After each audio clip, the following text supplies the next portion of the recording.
matam. Vamos estudar nessa noite a respeito da letra que mata. Amém? 2 Coríntios capítulo 3, versículo 4. Segunda carta do apóstolo Paulo aos Coríntios, capítulo de número 3, versículo 4 em diante. Segunda carta de Paulo aos Coríntios, capítulo de número 3, versículo 4 ao 6. Segunda carta de Paulo aos Coríntios, capítulo 3, versículo 4. Amém? Todos encontraram? Diz assim a palavra de Deus: e é por intermédio de Cristo que temos tal confiança em Deus. E é por intermédio de quem, irmãos? De Cristo. Diga de Cristo que eu tenho tal confiança. Não que por nós mesmos sejamos capazes de pensar alguma coisa como se partisse de nós. Pelo contrário, a nossa suficiência vem de Deus. Diga, a nossa suficiência vem de Deus, o qual nos habilitou para sermos ministros de uma nova aliança, não da letra, mas do Espírito. Porque a letra faz o que, irmãos? Mata, mas o Espírito vivifica. Amém? Vamos fazer uma breve confissão. Senhor Jesus Cristo, eu te louvo, eu te exalto, porque tu concede a nós, Senhor, mais uma vez estarmos aqui reunidos como igreja, como assembleia, como parte do corpo de Cristo, para juntos crescermos na tua graça e no teu conhecimento, porque o conhecimento ele é progressivo. Queremos ouvir a tua voz nessa noite. Eu te peço, usa a minha vida, usa a minha voz, usa os meus gestos, usa tudo que tenho, tudo que sou, para a tua honra e para a tua glória. Que eu diminua, que o Senhor cresça, que o Senhor fale, Senhor. Queremos ouvir a tua voz. É tudo que eu te peço. E já te louvo, pelos filhos de Deus que creem, digo amém. Digo graças a Deus. Então, meus amados irmãos, eleitos de Deus, minha família espiritual, espíritos aperfeiçoados, povo que a Bíblia vai dizer e diz que são ou que somos de propriedade exclusiva do Deus Altíssimo. Amém? Você recebe essa palavra? Você não é propriedade exclusiva de um concílio, de uma denominação ou de uma igreja Y, A ou B. Somos da Igreja Universal, da Igreja dos Santos que estão arrolados nos céus, da Igreja que Jesus Cristo, Ele é o cabeça e nós somos membros desse corpo de Cristo. Amém? Fazemos parte dessa igreja.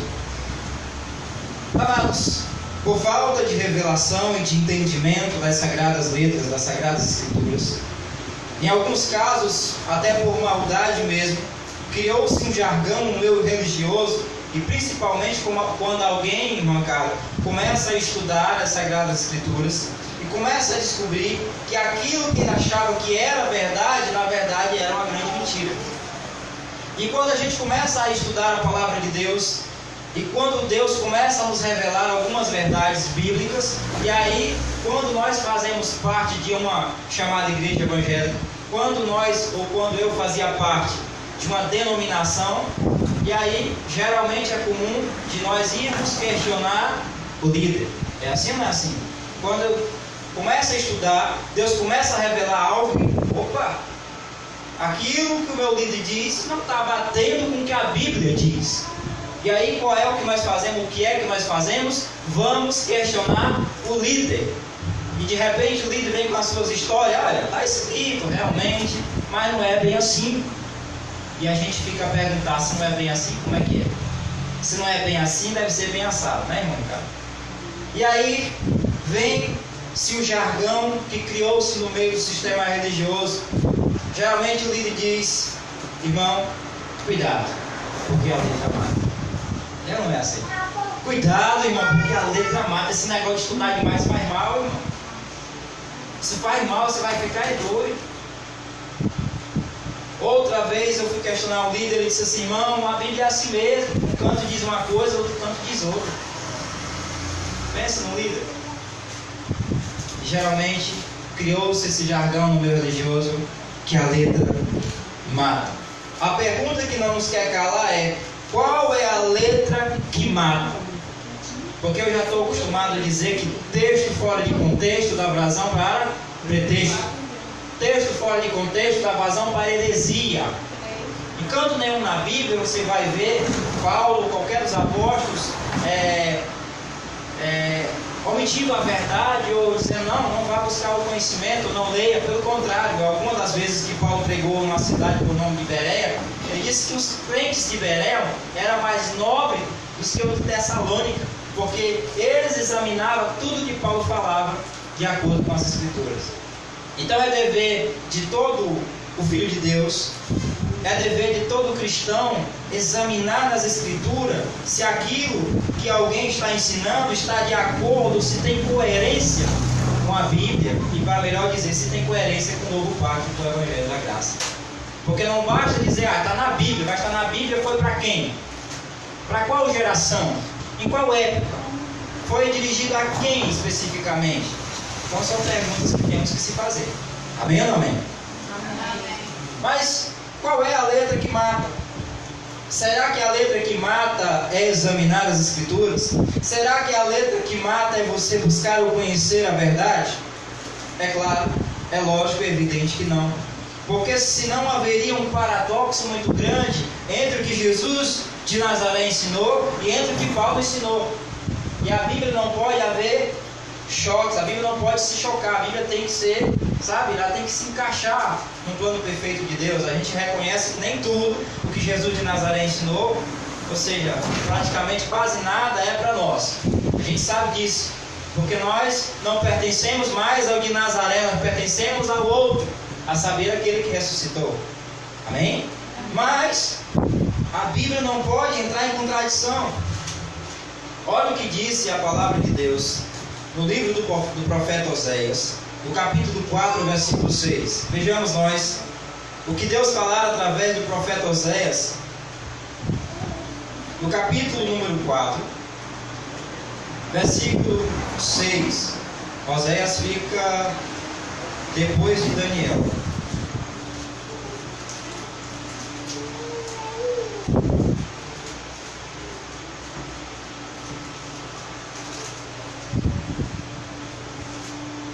Oséias, capítulo 4, versículo 6. Amém? Cadê o povo de pôr de Bíblia? Oséias, capítulo 4, versículo 6, diz assim a palavra do nosso Deus. Quem encontrou, diga amém. Amém. O meu povo está sendo destruído porque lhe falta jejum, vigília e porque falta autismo. Amém? Não. O meu povo está sendo destruído porque lhe falta o quê?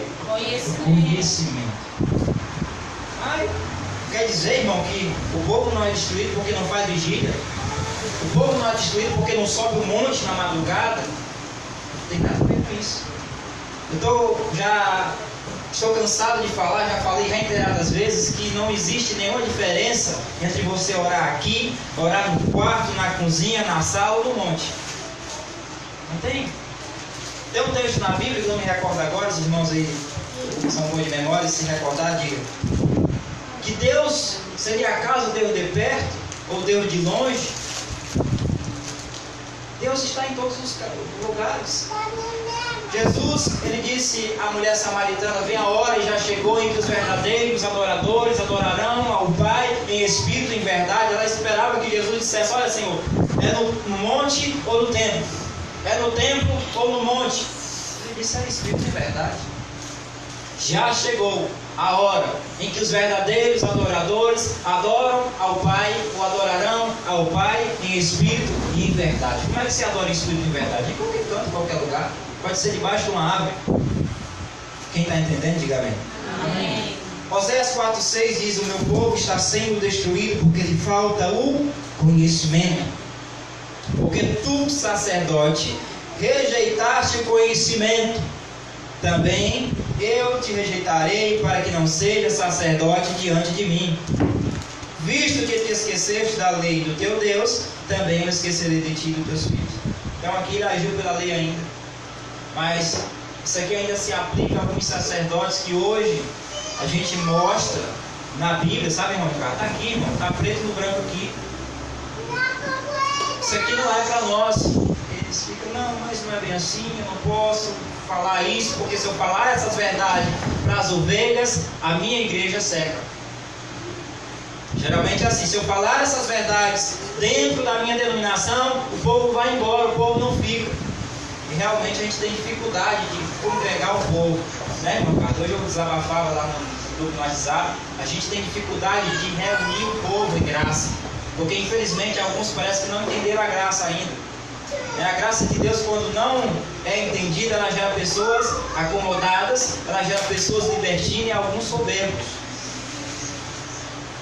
Mas quando você entende a graça, você faz como Paulo: eu sou o que sou pela graça de Deus, e a sua graça não se tornou vã na minha vida.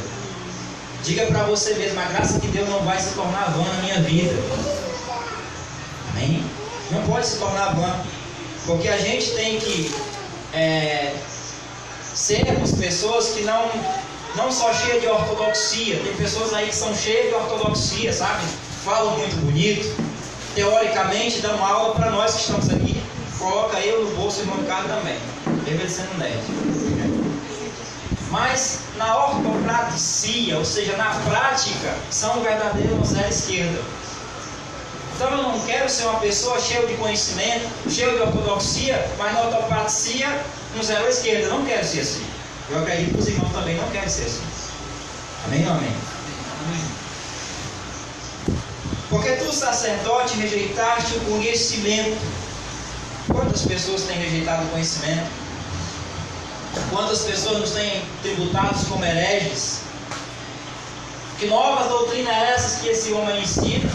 Que nova doutrina é essa que esse pastor Geraldo lá do Rio de Janeiro ensina? Esse homem é um herege. Vamos ter ouvido isso. Mas verdadeiramente nós somos hereges. Não compactuamos com o ensino que está aí dentro das chamadas igrejas evangélicas. Porque ser herege é não concordar com a chamada doutrina que já está estabelecida. Nós não concordamos com nada que está aí fora. Nós não concordamos com nada que está estabelecido aí fora. Sabe? Baixa o volume. Amém? Oséias capítulo 6, versículo 6. Agora veja o que é que diz Oséias 6,6. Pois misericórdia quero, e não o sacrifício, e o conhecimento de Deus mais que os holocaustos. Deus, através, ou o profeta Oséias, através do Espírito de Deus, já dizia que ele queria misericórdia, e não o sacrifício, e o conhecimento de Deus mais do que os holocaustos. Sabe, se tem algo que Deus se agrada, é que nós conheçamos a Ele da maneira que Ele quer ser conhecido.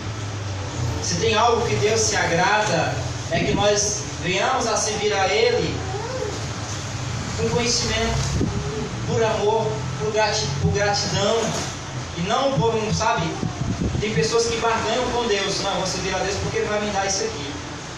Ou vou servir a Deus porque o profeta disse que Deus vai vir uma chave de um carro, vir uma chave de uma casa, viu isso, aquilo, outro, e aquilo é para mim. Então eu vou perseverar porque Deus vai me abençoar. Mas de fato e de verdade você já é abençoado. E o que Deus requer de você hoje é que você honre a Ele por amor, por gratidão. Conheçamos e prossigamos em conhecer a Ele. O sacrifício que Deus se agrada é o sacrifício de conhecimento. Esmere-se em conhecê-lo a Ele, porque imagine você ter alguém, ou o pai, e chega o dia do aniversário do pai e você não sabe o que ele gosta, o que é que ele gosta. Então assim, na nossa vida, a convivência com a minha esposa, dá para me entender o que é que ela gosta e o que é que ela não gosta. Então, na intimidade com Deus, nós temos que saber discernir o que Deus quer de nós e o que Deus não quer de nós. O que Deus se agrada em nós e o que Deus não se agrada em nós. Amém? Agora abre em Mateus, livro histórico de Mateus, por favor. Livro histórico de Mateus, capítulo 22, versículo 29.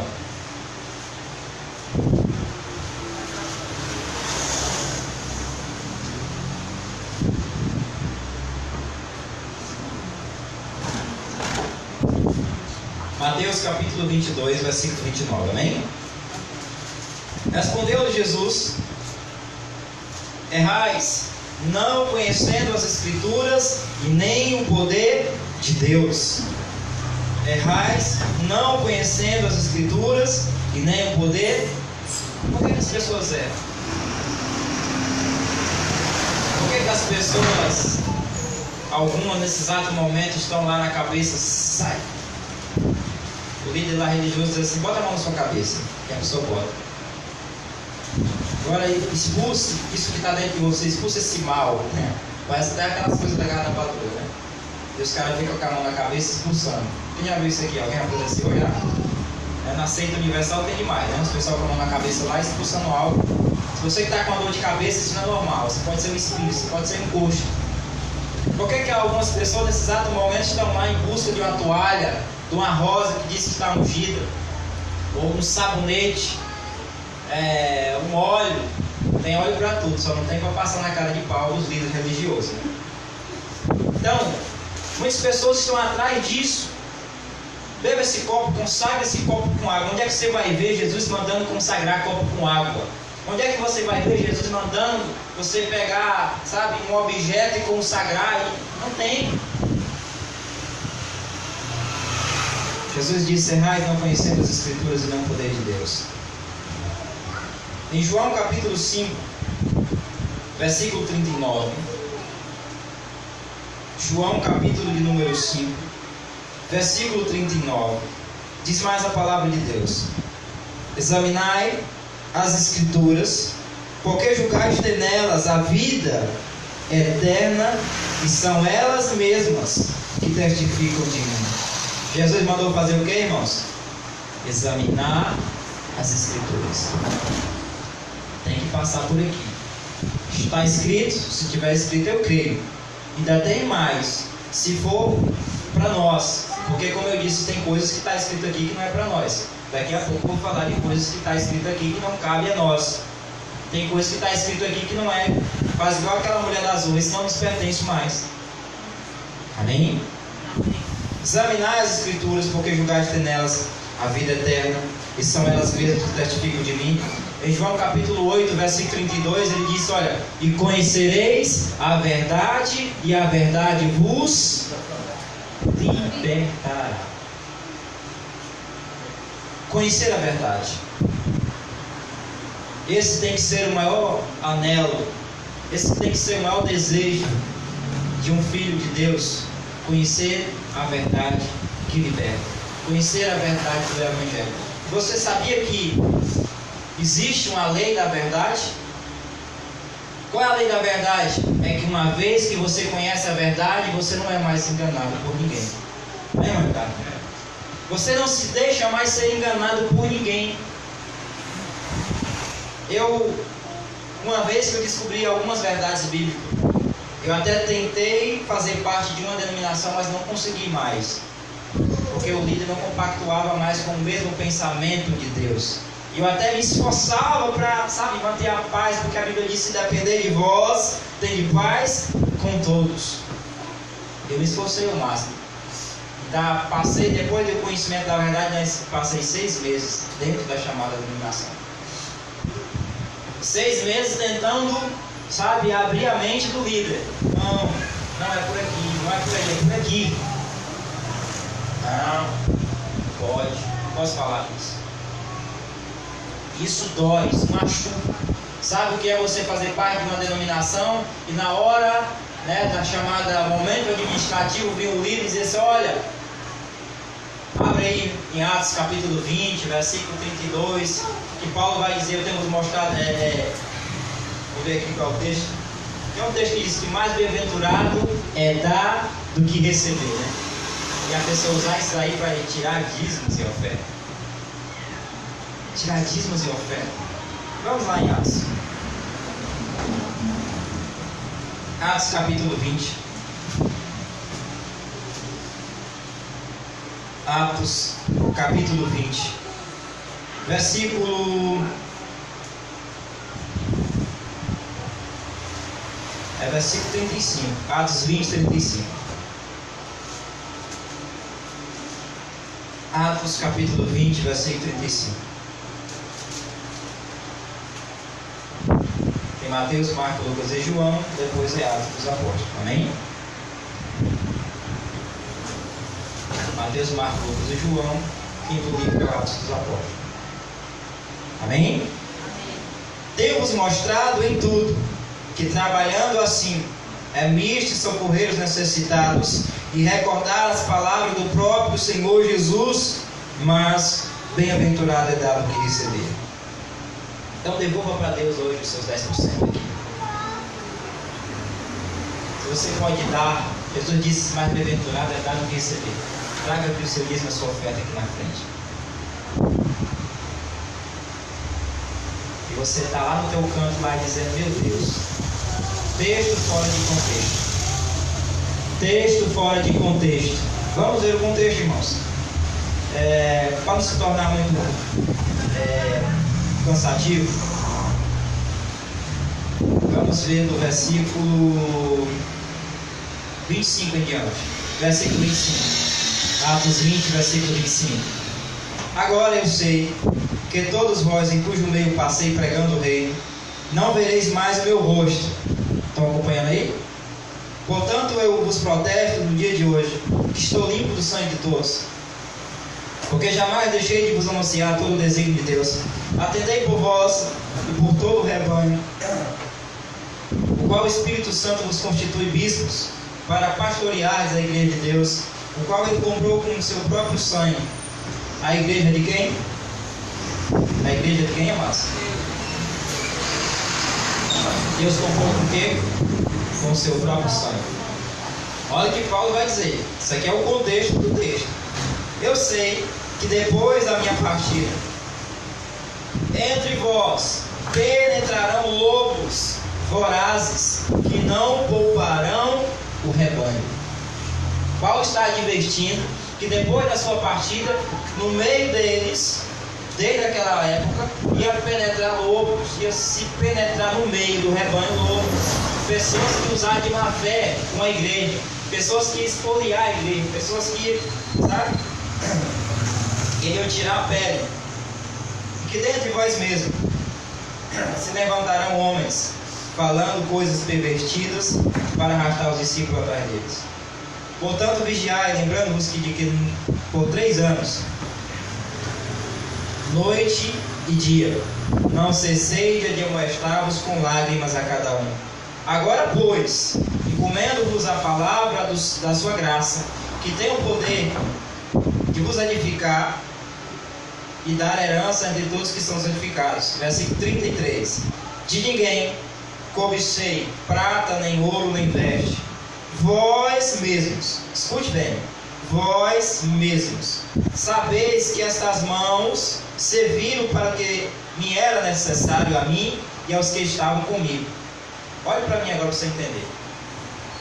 Paulo disse, olha, vós mesmos sabeis que estas mãos, as mãos de quem? De Paulo,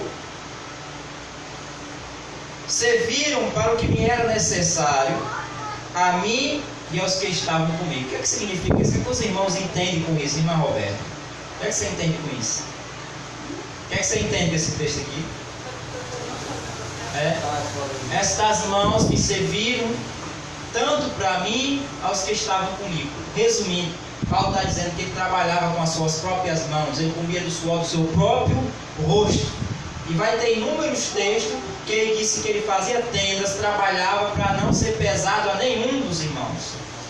Então era Paulo que sustentava a si mesmo, o seu ministério, e ainda ajudava os demais.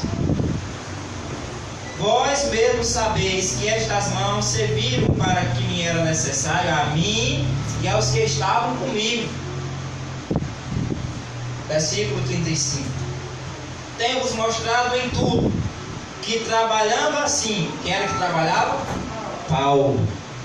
É misto socorrer os necessitados e recordar as palavras do próprio Senhor Jesus, mas bem-aventurado é dar do que receber. Então não é o pastor que tem que cobrar das ovelhas. Se o pastor tiver condição, ele tem que abençoar as ovelhas. Viu como se investiu? Viu como se investe o papel, irmão Ricardo? Paulo disse: olha, eu tenho vos mostrado em tudo que trabalhando assim, estas mãos me serviram para o que era necessário a mim, para os que estavam comigo. E eu tenho vos mostrado em tudo que trabalhando assim é misto socorrer o necessitado. Eu digo para vocês, eu sinto um prazer tão grande de não ser assalariado por igreja.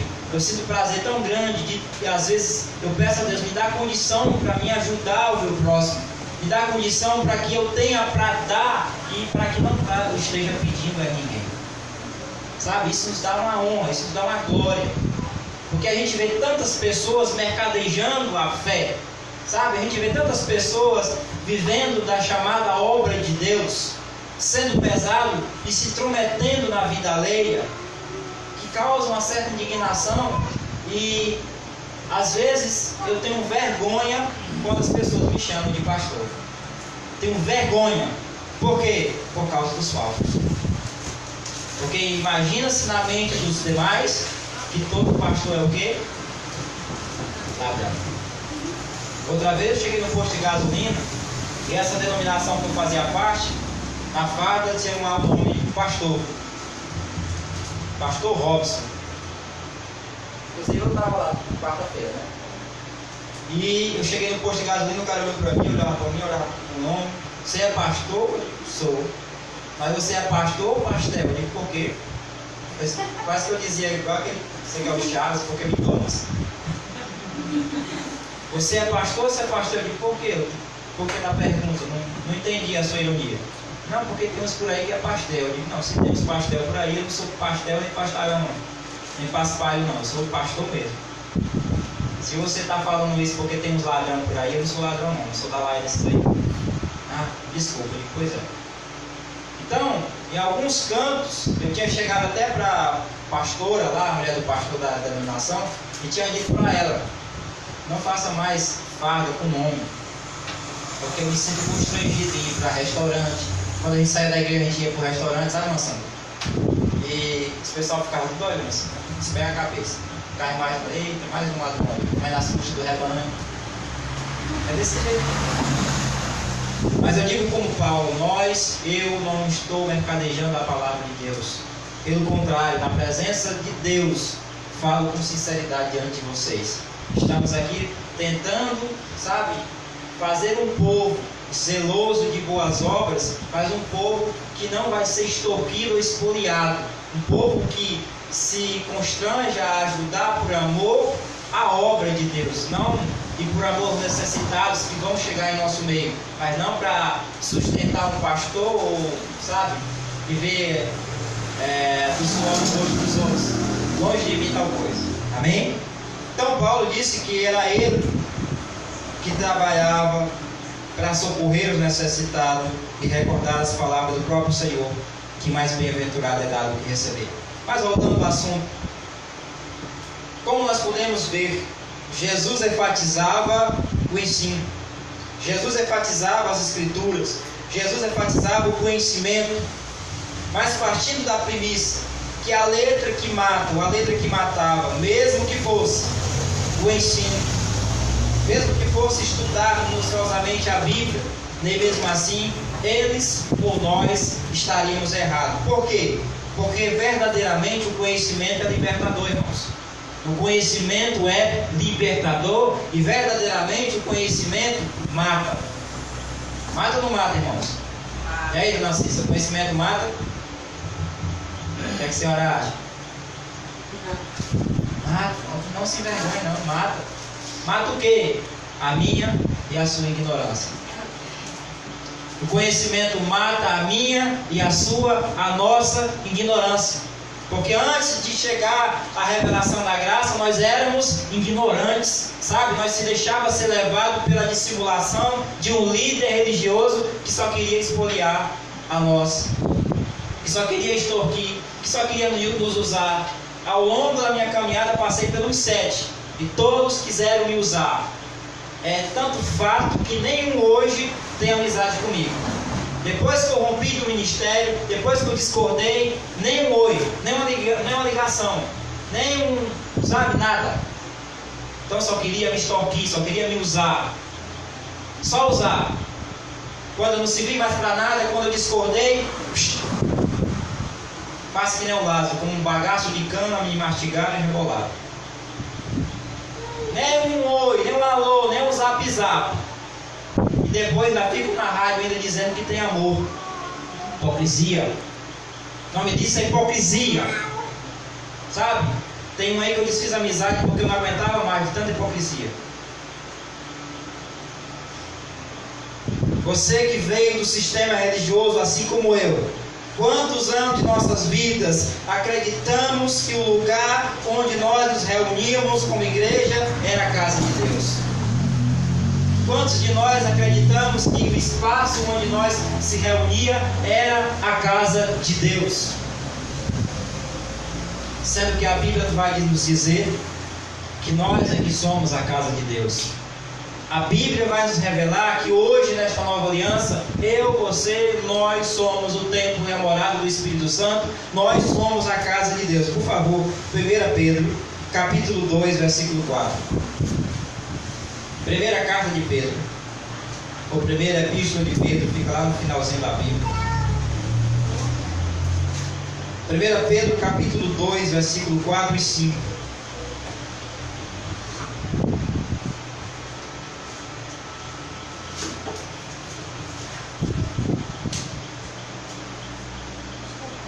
Primeira de Pedro, capítulo 2, versículo 4 e 5. Amém? Olha o que diz a palavra. Chegando-vos para ele, a pedra que vive, rejeitada assim pelos homens, mas para com Deus, eleita e preciosa. Versículo 5. Também vós quem? Eu, você, nós. Vós mesmo como pedras que vivem, sois edificado casa espiritual para ser sacerdócio santo, a fim de oferecer sacrifícios espirituais agradáveis a Deus por intermédio de Jesus Cristo. Então também nós, como casa de Deus, onde é que é a casa de Deus hoje? Ou quem é a casa de Deus hoje? A casa de Deus somos nós. Aí tem que dizer assim, não, mas foi Pedro que falou. Pedro falou no vale, porque o nosso apóstolo é Paulo. Então vamos ver o que é que Paulo fala em 1 Coríntios, capítulo 3, versículo 16. Está caindo na internet? 1 Coríntios, capítulo 3, versículo 16. 1 Coríntios, capítulo 3, versículo 16.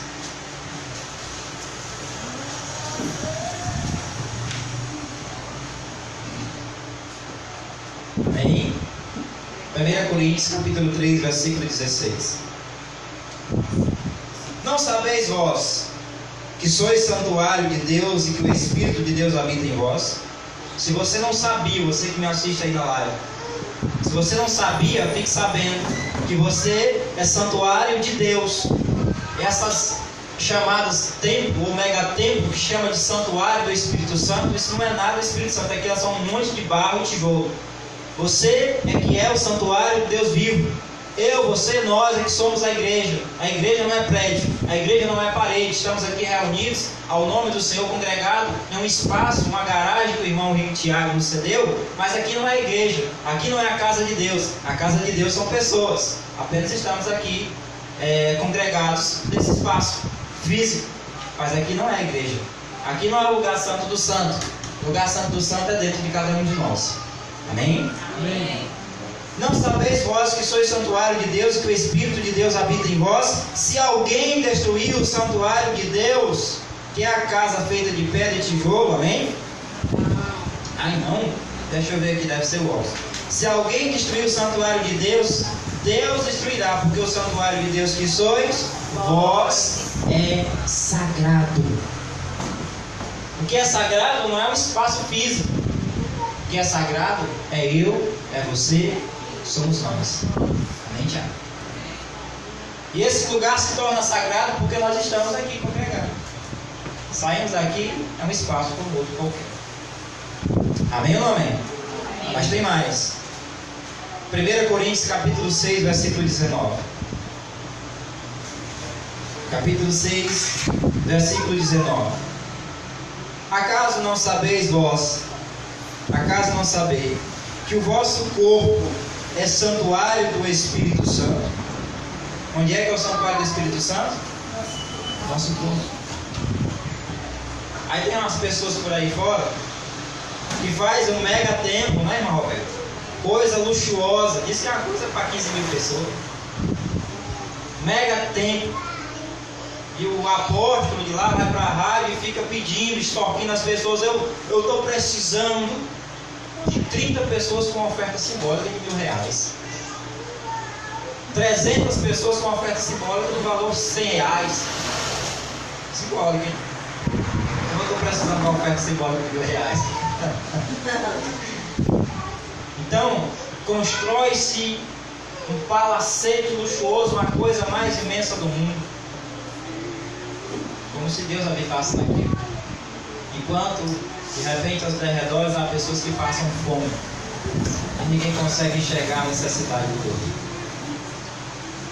Às vezes a pessoa, um ungido, acabou de sair da igreja com a Bíblia debaixo do braço.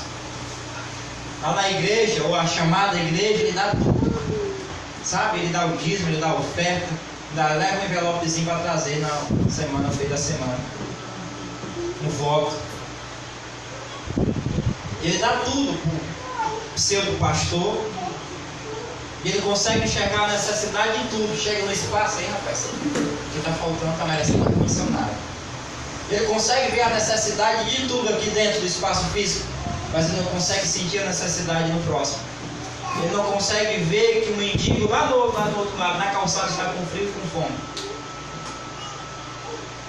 E é nessas horas que eu louvo a Deus pela vida de algumas pessoas, especialmente esse rapaz Tiago aqui, né? Que além de nos ceder o espaço, sabe? Além de ele ver a necessidade que nós passamos, e eu não peço, quem me conhece sabe que eu sou muito encabulado para pedir. Mas ele viu a necessidade. Ele viu que nós estávamos se reunindo ali, o espaço era meio feio, meio horroroso mesmo. Botou a cerâmica aqui, vamos inaugurar ali, vamos fazer um culto ali. Estamos aqui, pela graça de Deus e pela generosidade deles, nos reunimos aqui nesse localzinho mais aconchegante, mais bonito, mais bem aparentado. Ele viu que nós estávamos tendo dificuldade com a caixa de som. E ele pediu meu carro, ele quer comprar um peixe. Ah, não tem esse negócio aqui. Disse que ele pediu um carro para comprar um peixe, que peixe era esse nessa caixa. Para se presentear, né? Então, aí assim, eu louvo a Deus, sabe? Eu fico assim, meu Deus, como tu é maravilhoso, sabe? Ele coloca essas pessoas do nosso lado e essas pessoas, esse tipo que nos fortalecem, nos faz, sabe? Eu tenho que ir avante, eu não posso parar. E ele não consegue ver isso não é só algo aqui dentro do espaço físico, porque ele não é religioso, mas ele consegue sentir a necessidade do próximo também. Outro dia ele viu um anúncio aí que um rapaz estava precisando de uma cadeira de roda e ele não mediu esforço, comprou uma cadeira de roda e foi deixar o rapaz. Então assim, enquanto uma pessoa dessa daí que mal conhece o Evangelho, né, não é religioso, mas ele tem essa visão, ele é mais cristão do que certas pessoas que estão aí há 20, 30 anos dentro das denominações e não conseguem sentir a necessidade do próximo, não conseguem ver ou fazer nada que não seja por obrigação. Dá o dízimo porque é obrigado a dar, porque o pastor disse: se não der, o devorador entra na tua vida, e gás acaba, vai gastar um dinheiro com remédio, a energia vai subir lá para a bandeira vermelha, e as pessoas com medo da energia subir para a bandeira vermelha vão lá e dar o dízimo ao pastor. E não tem jeito, né? Então é isso. Nós que viemos do sistema religioso, nós fomos enganados. Como o texto que eu acabei de ler, Paulo disse que nós somos o templo e a morada do Espírito Santo. Não sabeis que vosso corpo é santuário do Espírito Santo, e que está em vós e que não tendes da parte de Deus e que não sois de vós mesmos. Versículo 20: porque foste comprado por preço, agora glorificai a Deus no vosso corpo. Estamos aqui nessa noite glorificando a Deus com a nossa vida, expressando gratidão. Paulo disse: olha, eu vos apelo, rogo, irmão, que vos apresentei o vosso corpo por sacrifício vivo, santo e agradável a Deus. Se existe um sacrifício que agrada a Deus, é isso aqui que nós estamos fazendo nessa noite. Está reunido. Esse irmão sai lá do centro. Para quem não conhece, ele sai lá do centro, da Aldeota, né? É a Aldeota lá? Aldeota. É o nome da rua lá? Delfonso Albano. Delfonso Albano. Sempre que eu vou deixar minha esposa, eu passo na rua dele voltando. Só que é tão chique lá que se fosse uma casinha assim, eu passava lá para tomar um café. Então, só Deus, só a graça de Deus vai trazer um abençoado desse lá do centro de Fortaleza para cá. Olha aqui. O que é que eu tenho para dar para ele? O que é que nós temos para oferecer? Qual é o diferencial? Lá perto da casa dele tem inúmeras mega tendas. Tem, né? Coisa luxuosa. E eu me sinto grato a Deus por a vida de cada um de vocês. Amém? Amém. Mas a pergunta que não quer calar: por que os líderes não nos contaram isso, que nós somos a casa de Deus? Por que os líderes não nos contaram, irmãos? Alguém se arrisca? Por que os líderes não nos revelaram, irmão? Não esqueci o nome do irmão. Alberto, né? Por que não disseram para o Senhor que o Senhor era o templo, que o Senhor era a casa, que o Senhor era a igreja? Por que será, hein? Porque se ele dissesse isso, ele não poderia usar Malaquias 3:10. Se ele dissesse para você que você é a casa de Deus, que você é o santuário, que você é o templo, ele não poderia usar o Malaquias 3:10, porque o Malaquias 3:10 diz: trazei todos os dízimos, a casa do tesouro. Tá vendo, irmão? A casa do tesouro precisa.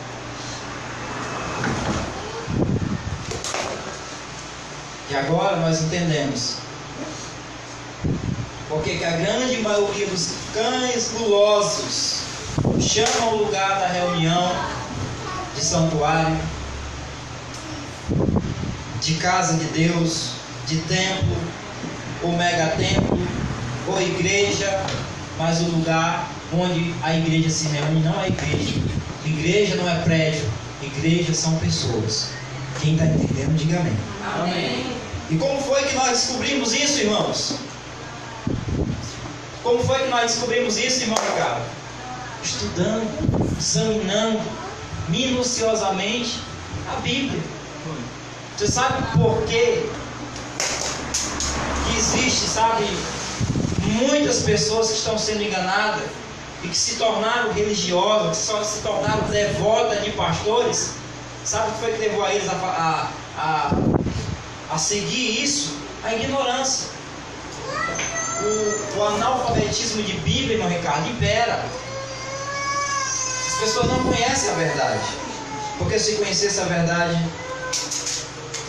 não faziam parte de uma denominação evangélica que prega uma lei, que ensina que o diabo pega, que o diabo fica, que o diabo sai. Como foi que nós descobrimos isso? Examinando as Escrituras. Então logo percebemos que a letra que mata, que Paulo falou, não tem nada a ver com estudar a palavra de Deus ou examinar. Não tem nada a ver. Não tem nada a ver com isso. Vamos ver 2 Coríntios, capítulo 3, versículo 4 em diante. Segunda carta de Paulo aos Coríntios, é o texto que deu base à somelia. Capítulo de número 3, versículo 4 em diante. Segunda epístola, carta de Paulo aos Coríntios, capítulo de número 3, versículo 4 em diante. Amém?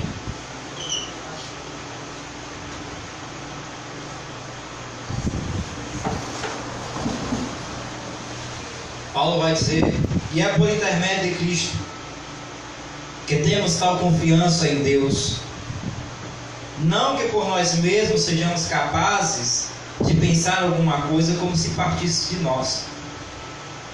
Pelo contrário, a nossa suficiência vem de Deus, o qual nos habilitou, ou nos deu habilidade para sermos ministros de uma nova aliança, não da letra, mas do Espírito, porque a letra mata, mas o Espírito vivifica. A pergunta é: qual é a letra que mata? Versículo 7. E se o ministério da morte, gravado com letras em pedras, se revestiu de glória, ao ponto dos filhos de Israel não poderem fitar a face de Moisés, por causa da glória do seu rosto, ainda que desvanecente, como não será de maior glória o ministério do Espírito? Paulo está falando que se o ministério da morte gravado com letras em pedras se revestiu de glória ao ponto dos filhos de Israel não poderem olhar a face de Moisés, a pergunta é: qual era esse ministério da morte? Que foi gravado com letras em pedra? Alguém se habilita? A lei. A lei. Para ser mais preciso, os 10 mandamentos. Então Paulo está dizendo que aqueles 10 mandamentos, aquela lei que foi dada em pedra, que foi escrita em pedras, ela se revestiu de glória. Quando Moisés desceu do monte, diz que a glória de Deus que envolveu Moisés era tanto que quando os filhos de Israel olhavam para ele, muitos caíam, muitos ficavam com medo. Moisés resplandecia a glória de Deus.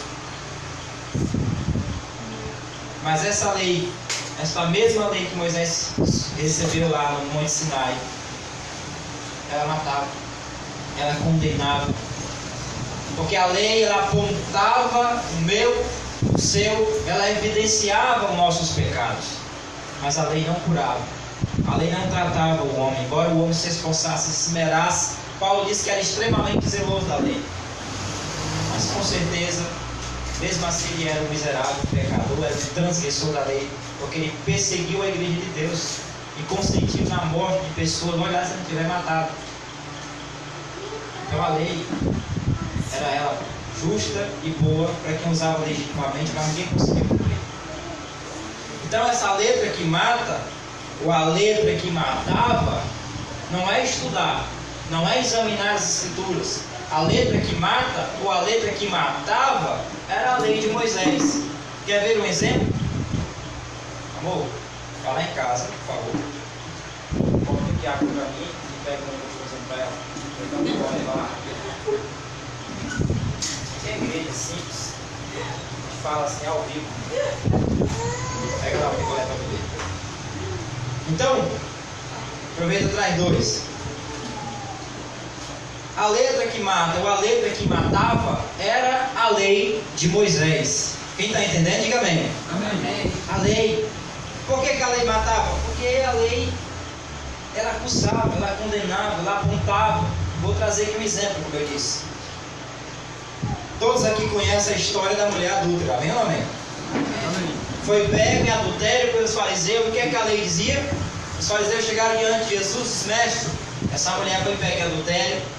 E a lei diz que tem que apedrejar até a morte. Olha o que a lei dizia. Se transgrediu, qual era o castigo? Qual era a sentença? A morte. Por isso que Paulo disse: o ministério da morte. Seu ministério da morte, gravado com letras em pedras, transgrediu, a sentença era a morte. E os fariseus chegaram diante de Jesus e disseram: olha, mestre, essa mulher foi pega em adultério e a lei diz que tem que matar. Já chegaram com as pedras na mão, viu? Já chegaram sabe, irado. Porque a lei, a Bíblia também diz que a lei suscita a ira. Você pode olhar que a maioria desses crentes aí da lei são tudo pavio curto. Então eles são irados. Chegou lá, a lei diz que tem que matar, tem que apedrejar, tem que fazer, tem que acontecer. E Jesus olhou para ele e disse: aquele que não tiver pecado, aquele que não tiver pecado, aquele que nunca errou, que atire a primeira pedra. E disse que dos mais velhos aos mais moços foram lançando as suas pedras e foram se retirando. Dos mais velhos aos mais moços foram se retirando. Por quê? Porque todos temos pecados, fisicamente falando.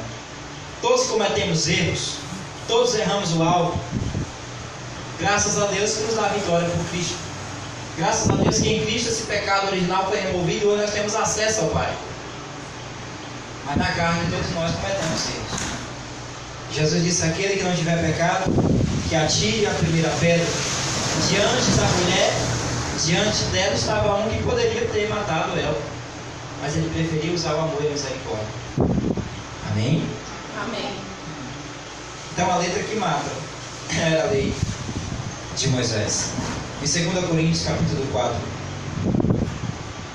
versículo 13, Paulo diz assim: tendo porém o mesmo espírito da fé, como está escrito, eu criei Por isso é que falei, também nós cremos, por isso é que também falamos. Tendo, porém, o mesmo espírito da fé, como está escrito. Nós costumamos dizer no meio da graça de Deus, se estiver escrito, eu creio. Mas não venha com seus achismos, não venha com as suas invencionices, não venha com as suas, não é bem assim, não, tem que estar na Bíblia, ou é ou não é, assim, sim ou não. Amém? Tem que estar escrito, e tem que estar escrito de acordo com o Evangelho. Em Romanos capítulo 1, versículo 16, Paulo vai dizer mais. Romanos capítulo 1, versículo 16 e 17. Você estava em Coríntios, volte um pouquinho para trás. É Romanos capítulo 1, versículo 16 e 17.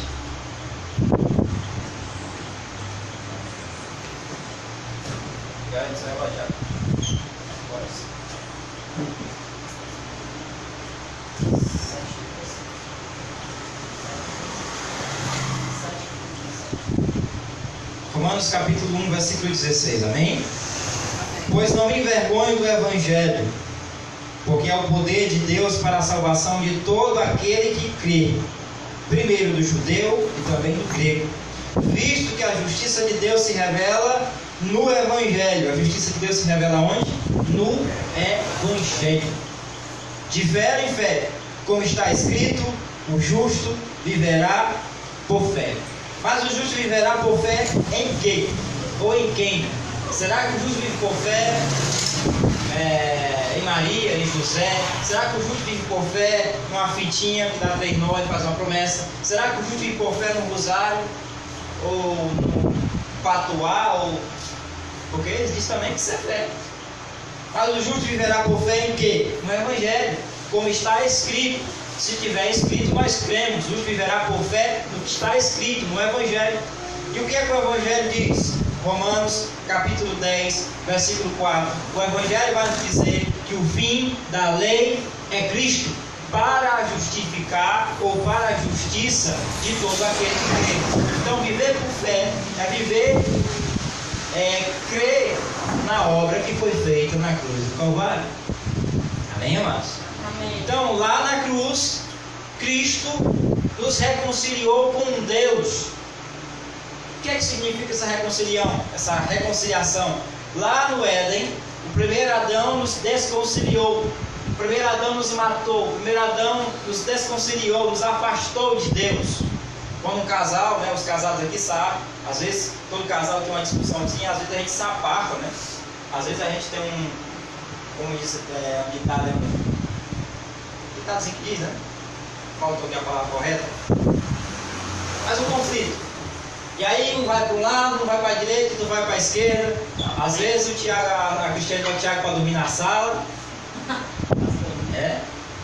Aí chega uma pessoa e diz assim: não era ele não. Confundiram o carro, a cor do sapato.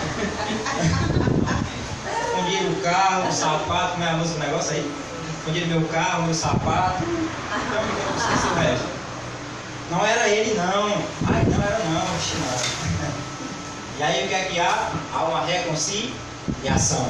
Então lá no Éden, quando Adão pecou, ele nos desconciliou com Deus, ou seja, houve um rompimento, nos matou espiritualmente.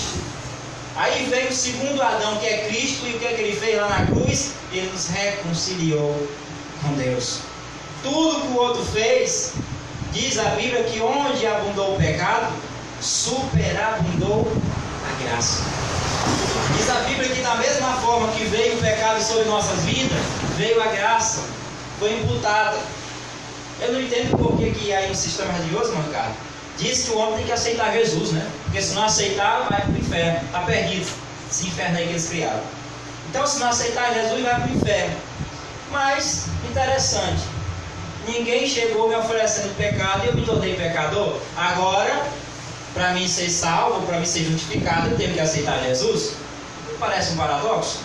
Então, por que na hora do pecado, o pecado foi imputado sobre todas as gerações? Aí agora, para mim se tornar de Deus, eu tenho que levantar a mãozinha, aceitar ou confessar o nome de Jesus? Nem tem escrito isso. Loucura. A Bíblia vai dizer que da mesma forma que veio o pecado, veio a graça. Como foi que veio o pecado? Eu não queria ser pecador.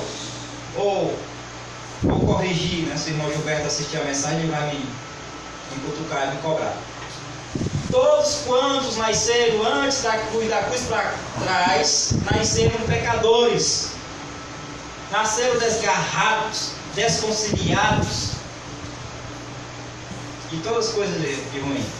Mas todos quantos nasceram depois da cruz, depois da morte e ressurreição de Cristo em nós, nascemos perfeiçoados, justificados, abençoados. Não existe mais nenhuma condenação para aqueles que são de Cristo ou que estão em Cristo Jesus. Quem está entendendo? Diga amém. Então, da mesma forma que foi imputado o pecado, foi imputada a graça. E nós somos uma geração de abençoados. Nós somos uma geração abençoada, porque nós nascemos sem pecado, nascemos sem condenação, nascemos sem, enfim, Deus nos abençoou verdadeiramente com toda sorte e bênção. Não nos falta nada. Se você morrer hoje, se nós morrêssemos hoje, viver é Cristo e morrer é lucro. Glória a Deus. Essa vida aqui, ela é passageira. Todo dia, uma hora, mais cedo ou mais tarde, iremos partir.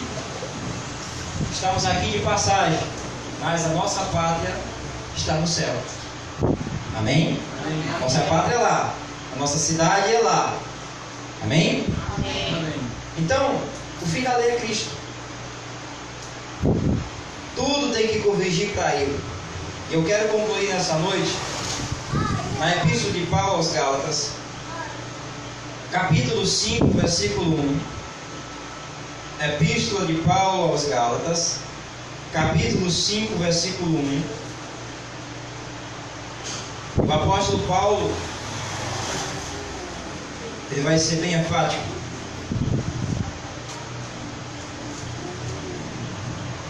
Ele vai nos dizer, vai dizer aos Gálatas, no capítulo 5, versículo 1, amém? Ele vai dizer o seguinte: para a liberdade foi que Cristo nos libertou. Para a liberdade foi que Cristo nos libertou. Permanecei, pois, firmes, e não submetais de novo a jugo de escravidão. Não se deixe ser escravizado por um sistema. Não se deixe ser escravizado por dogmas, por ritos religiosos. Isso é escravidão. Sabe aquela pessoa que tem aquele dogma de todo dia estar fazendo aquela liturgia? Seja uma pessoa livre. Não existe uma hora, um lugar específico para adorar o Criador. Todo dia, toda hora é lugar. Ou é dia de adorar. Não existe um dia específico para guardar. Porque tem uns aí que guardam o sábado. Mas nós não pertencemos mais à lei. Nós não somos da lei, nós somos justificados por obras da lei, porque guardar o sábado é uma obra da lei. E Paulo disse que a lei findou em Cristo. Então, meu irmão, você que guarda o sábado, está guardando porque quer guardar. Nós não vivemos mais segundo a lei de Moisés. A lei foi de Moisés. Moisés recebeu os 10 mandamentos. O Escrito diz que era contrário, que era contra nós. A Bíblia vai dizer que Cristo removeu inteiramente, não foi 50%. Então, até os 10 mandamentos, pode riscar aí. Isso não existe mais. Faz igual o Padre Quevedo. Isso não existe. Não mais. Geralmente os adventistas dizem assim, mas quer dizer que tem que agora eu posso roubar? Quer dizer que agora eu posso matar? Quer dizer que agora eu não tenho mais que honrar pai e mãe? Se você entende o Evangelho dessa forma, você não entendeu o Evangelho ainda. O Evangelho não gera carta branca. O Evangelho não é carta branca para viver uma vida leviana. Pelo contrário, o Evangelho gera uma boa consciência. Eu não preciso de uma lei que me diga que eu tenho que honrar minha mãe. Eu amo minha mãe, eu honro a minha mãe desde que eu nasci. Eu acredito que é assim com todos nós. Eu não preciso de uma lei dizendo que é proibido ou errado matar. Não precisa. Longe de mim tal coisa. De repente eu mataria alguém para não morrer ou para defender minha família. Mas o assassino, ele anda, sabe, caçando alguém para tragar. Sabe, o assassino ele anda querendo matar. Nós não. Nós temos uma boa consciência, nós sabemos o que é certo e o que é errado. Nós não temos prazer nisso, no mal. É assim, mandar. Nós não compactuamos com o mal. Pelo contrário, nós se regozijamos e se alegramos com o bem. Amém? Amém. E se está escrito, nós cremos e praticamos. Então, para a liberdade foi que Cristo nos libertou. Fique de pé. Vamos agradecer a Deus nessa noite. Meu irmão Carlos, desliga aí, por favor. Já se faz.